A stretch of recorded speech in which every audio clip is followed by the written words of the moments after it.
Despite the skepticism one often hears about the traditional authorship of the fourth Gospel, for his own part, the author clearly identifies himself at both the beginning and end of his account, just as many classical authors do.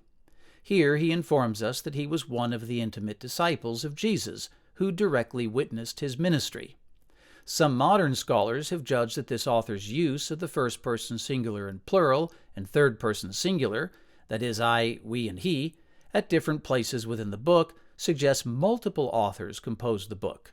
But many classical writers, such as the revered historian Thucydides, follow the same practice, and no classical scholars, to my knowledge, argue on this basis for multiple authors behind his History of the Peloponnesian War.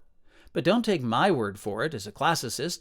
Instead, take note that exactly none of the many ancient commenters on the fourth Gospel read the text in this literalistic way. Our disciple author describes himself as present at the Last Supper, the arrest and trial, the crucifixion, the resurrection appearances, and most likely at the witness of John the Baptizer.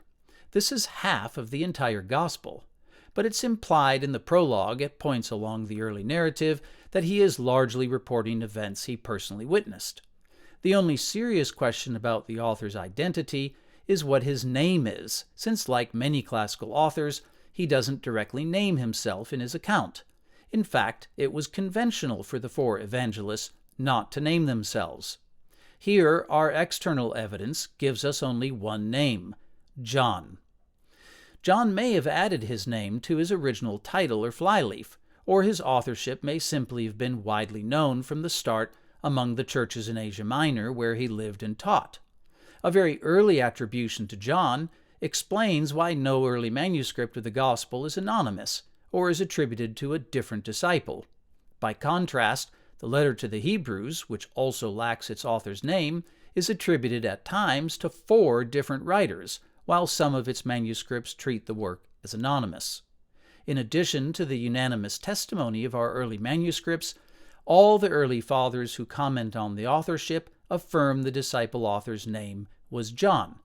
These include the mid-2nd century witnesses Irenaeus of Lyon, Polycrates of Ephesus, Theophilus of Antioch, Clement of Alexandria, Tertullian of Carthage, and the Muratorian fragment. Even a couple mid-2nd century heretics, such as Ptolemy, confirm John was the author.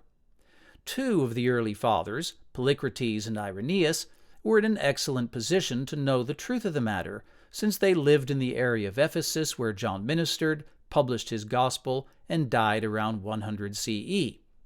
These 2 future bishops were born about 25 to 30 years after John, and knew older Christians who personally conversed with John, as Irenaeus expressly states. So it seems like historical malpractice to dismiss their united testimony. Polycrates, in fact, writes that 7 of his relatives had been bishops in Asia Minor before him. So it just seems too incredible that the whole family and so many local church leaders, some of whom were contemporaries of John, were either clueless or wrong about John's authorship. Despite the early unanimous and diversified evidence for John's authorship, many critical scholars remain skeptical that the Galilean fisherman John, who was deemed uneducated in the early 30s CE by Jewish leaders, could have actually written this gospel. It's a rather odd response. There's no shortage of examples of Semitic speakers from the Eastern Mediterranean region who wrote Greek works, including Josephus, Hegesippus, Justin Martyr, Mark the Evangelist, and even the middle-class sculptor's helper, Lucian. John, like most Palestinian Jews, would likely have been trilingual, speaking Aramaic, Hebrew, and Greek. And since I myself learned from scratch to read and write basic Greek, Latin, and Hebrew over 4 years, was it really so implausible for John to have learned over 50 years to write a language he was probably already familiar with? Either I have Mesa-level intelligence, or some scholars have lost their sense of proportion.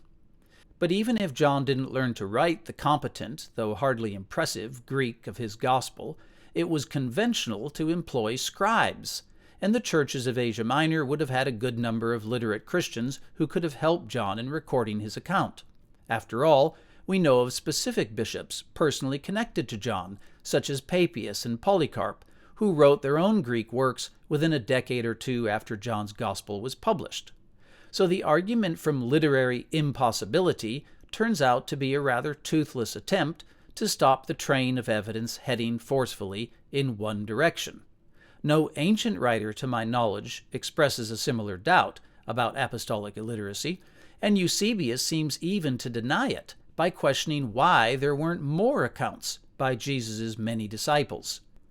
For obvious reasons, then, some biblical scholars don't find the entrenched skepticism of other scholars very persuasive when it comes to John's traditional authorship of the Gospel.